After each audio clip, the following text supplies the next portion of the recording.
Біз келеді, емтиханға келеді, бірақ та ол еш нәрсені андай не қылмайды да, просто жинақталған жиілік.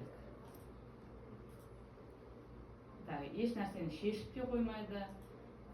Ну, статистикада кездесетін жайт. Енді, мынау кездейсоқ шамаларға мен қараңыздар, 96 вариациялық қатардан, мынау 96 алам, біреу 98 екілет болса да біреу деп жазамын, екеу болса да біреу, 99, потом 100, 101, 102, 105.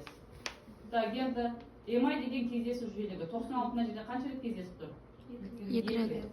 Так, 98? 2 рет. 2 рет. 99? 3 рет. 3 рет. 100? 4 рет. 4 рет.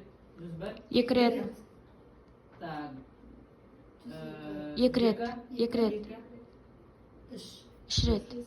Да? Да. Ең соңында мына бір көріп тұрсыздар ма? Иә.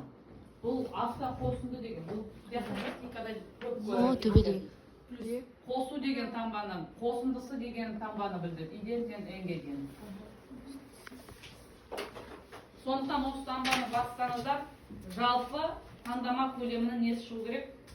Мәні шығу керек. 18 ба? Иә. Демек мына кездесу жиілігін дұрыс таптыңыздар. Бұл 18-ді трогать етпей, мына жерге бүйтіп қоямызда и заливкамен сары қоямыз. Так, келесі мына формуланы көріп ма, оқиға ықтималдығы дегеніміз мектептен білесіздер. Енді шартты лақтырған кезде, или там түсу кезінде қанша рет түседі, шар, қызыл шар, көк шар, алу ықтималдылық қанша